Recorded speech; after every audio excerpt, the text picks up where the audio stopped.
మహిళలకి ప్రతి ఒక్కళ్ళకి జగన్మోహన్ రెడ్డి టైంలో 18,000 రూపాయలు చొప్పున చేయూత పథకం కింద లేకపోతే చేయూత అనే కిందనే 18,000 ఇచ్చారు.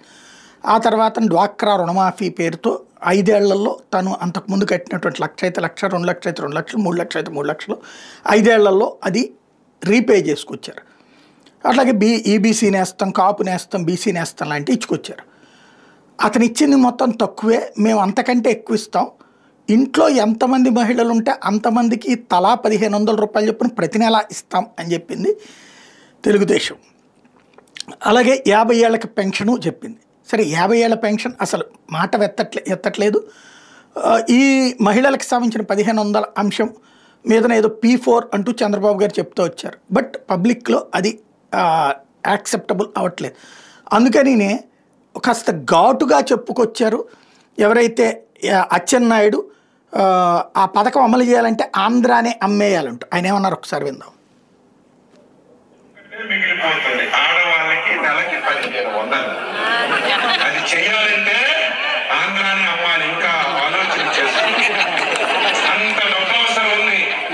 ఏమి చేయాలి, ఎలాగా పథకం అమలు చేయాలి ఆలోచన చేసి చంద్రబాబు నాయుడు గారు ముందుకెళ్తున్నారు. అన్ని చేసే ఒక్కటే మిగిలిపోతుంది ఆడవాళ్ళకి నెలకి 1,500 అది చేయాలంటే ఆంధ్రానే అమ్మాలి. ఇంకా ఆలోచన చేస్తుంది. అంత డబ్బు అవసరం ఉంది. ఏమి చేయాలి, ఎలాగా పథకం అమలు చేయాలి ఆలోచన. ఇది ఆయన అన్నటువంటి మాట. అయితే ఇక్కడ దాదాపు 2 కోట్ల మంది ఉంటారంటారు అర్హులు వైసీపీ వాళ్ళు. కోటే అనుకుందాం, నెలకు 1,500 ఇవ్వాలంటే 1,500 కోట్ల రూపాయలు కావాలి. 2 కోట్లు ఉంటే 3,000 కోట్ల రూపాయలు కావాలి. ఇది తెలీదా ఎలక్షన్స్ ముందు ఈ మాట చెప్పేటప్పుడు? అప్పుడే జగన్ అన్నాడు అది సాధ్యం కాదు అన్నటువంటి పాయింట్. లేదు సంపద సృష్టించడం ఎట్లాగో, లేకపోతే అసలు ఇట్లాంటివి చేయడం అనేటటువంటిది నాకు కొట్టిన పిండి, నాకు తెలీదా తమ్ముళ్ళు ఈ కథంతా అన్నటువంటి విషయాన్ని చెప్పుకొచ్చారు. అంతకుముందు ఇవ్వలేదు, ఈ దఫా మాత్రం ఇస్తానని చెప్పుకొచ్చారు.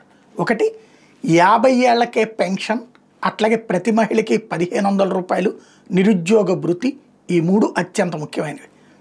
సరే మామూలుగా ఇప్పుడు దీపం 1 ఏడాది అయింది, ఇప్పుడు ఇస్తున్నారు నెంబర్ 1. తర్వాత గ్యాస్ కిందన రెండవది వచ్చేటప్పటికి మొన్న తల్లికి వందనం వేశారు. ఈ ఏడాది అన్నదాత సుఖీభావ వేస్తామంటున్నారు. అట్లాగే బస్సులు పెడతానంటున్నారు. ఇక నిరుద్యోగ భృతి ఇది. ఈ రెండింటికి సంబంధించి ఇలా కన్విన్స్ చేసే ప్రయత్నం చేస్తున్నారు. ప్రజలు కన్విన్స్ అవుతారా లేదా చూడాలి.